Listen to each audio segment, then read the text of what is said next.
Art Attack. This is Art Attack.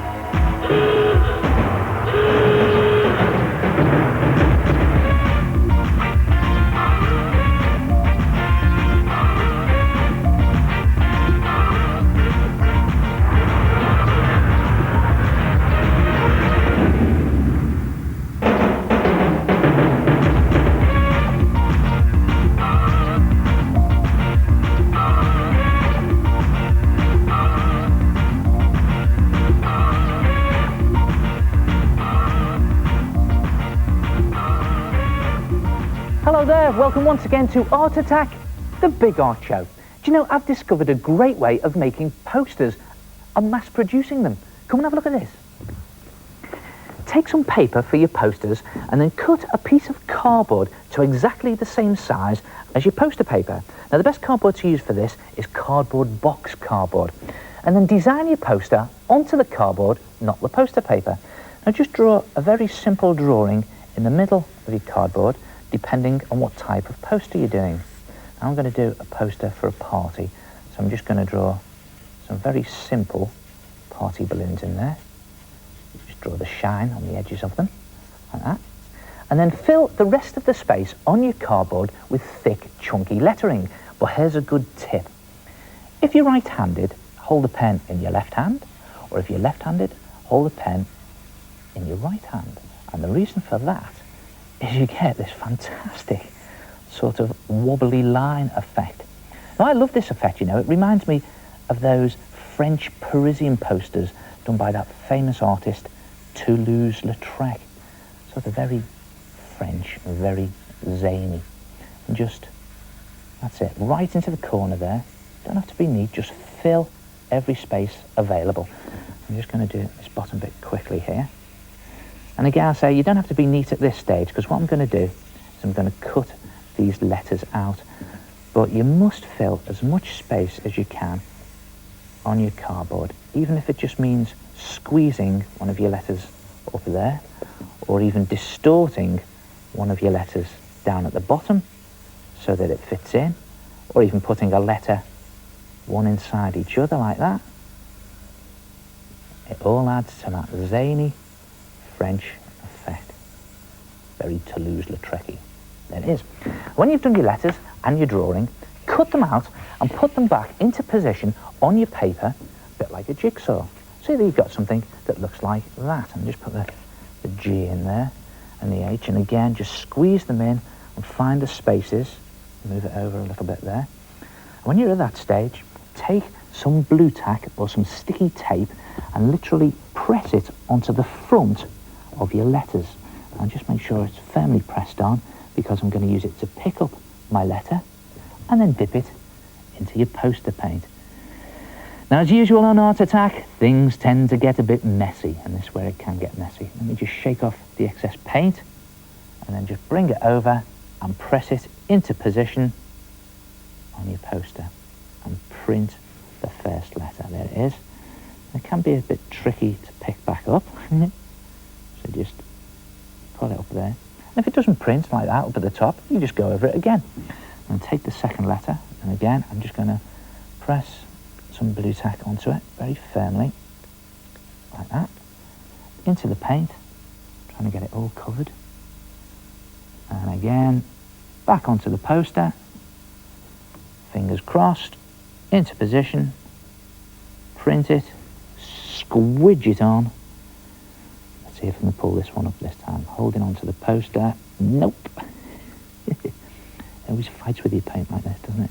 There it is, and you've got the A on. And go over the whole of your poster exactly like that. And when your poster's finished, hopefully it will look something like that. And whatever you do, don't throw away your cardboard shapes. Put them into an envelope when they're dry and save them. You can take them out any time and mass produce some more posters, all from that one pattern. The only thing to do now is to take your pen, look for the gaps on your poster, and just fill in other details, like the date. You can just squash them in the same zany effect, like that. And there it is, your poster.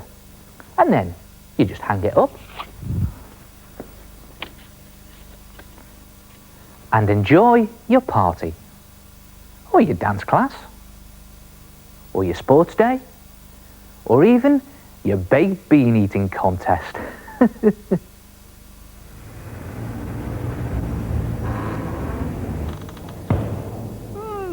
Very effective. Oh, hello. Yes, it's the head here. That's very simple. Just cut out cardboard shapes and letters and print with paint. But do be careful with the cutting. And you can make your poster say, whatever you want. Hey, whatever you want.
Oh, ho, ho, yes, that's very clever.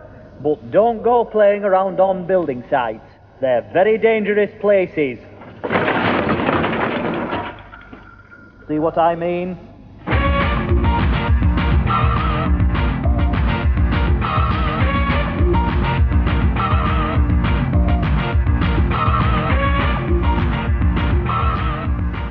I've got a good tip for you to remember next time you're drawing cartoons or comic strips. Backgrounds are just as important as your main characters, but keep them simple. Now here's a cartoon character that I've drawn, and I've cut him out so I can practice him on different backgrounds. I'm going to start by putting him into a town scene. I'm going to put him on a street corner as a background, and just here behind him I'm going to draw a brick wall. Now I know what you're thinking. Oh no, brick wall? Thousands of bricks? We're going to be here forever? Well, when you're drawing cartoon brick walls, just draw 1 or 2 bricks in strategic places, like that, and there you get the effect of a brick wall. And as for the pavement itself, Well, you don't have to draw all the slabs. If you just draw those very thick slabs, or the big ones that go on the edge. And as for the road, well, you don't even have to draw the road. If you just draw a grid or a drain in the side there, well, it gives it over the impression that this is the road. In fact, if you want, you can even put a couple of cobblestones on the street. Now, I know there's not many cobblestone streets around nowadays, but it just gives over the effect of a street. What about the background in the distance? Well, do you remember that old tip, things fade when they get into the distance? Well, if we just draw a very faded background, and just draw in the outline of the roofs, the church there, maybe a couple of chimneys, and again, it's giving over the effect of a town in the background. What I'm drawing here, again, just very lightly, doesn't have to be neat. I'm going to draw a block of flats. Now, if you draw in flats or tall buildings, just hint at the windows by putting a couple of dots in. And there he is. Your character is on a town background. What about the countryside? Okay, just swap over the paper, lift over my character. Now, the good thing about cutting out your character is you can just keep practicing your backgrounds. And I think what I'll do here is putting in the countryside. The first thing I think of is some grass. So again, just a couple of dotted lines for the grass. And I think we put some woods in the distance, again in the background. And if you're going to draw woods for your background, just draw some, it looks like fluffy clouds in the sky. You don't have to draw each tree individually. And then, no, they're not clouds. If you just draw some like scribbly lines for tree trunks and connect them to the ground, there you have the impression of trees in the background. I think we'll just put a stream here. Again, keeping it simple, just one or two lightly drawn lines for the reflections in the water. And there it is. Try it yourself. Cartoon background. But don't forget, keep it simple. Oh, that's a nice tip, is that? Using different backgrounds. I will now show you what I look like against a different background. Lower it in! Hello? Hello? Hey, where am I? I've disappeared.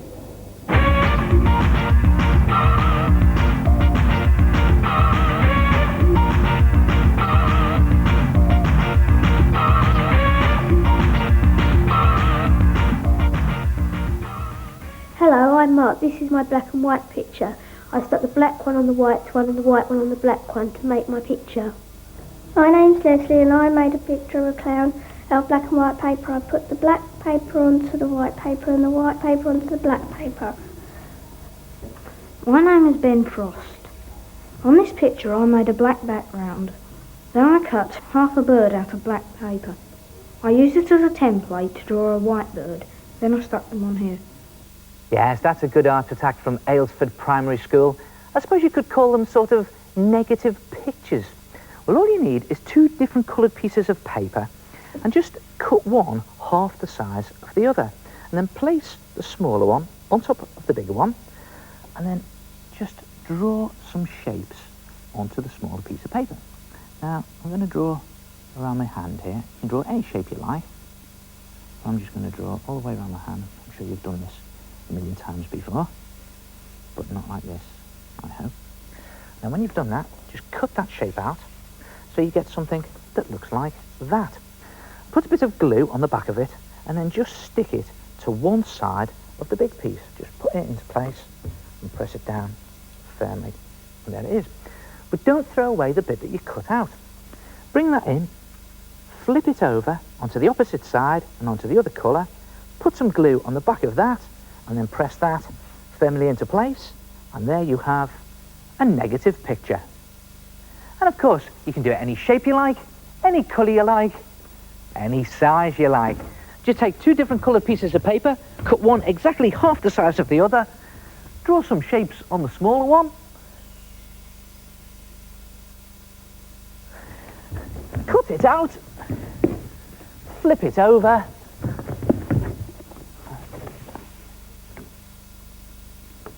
and there it is. Try it yourself, a negative picture attack, and I'll see you next time. Ta-ra!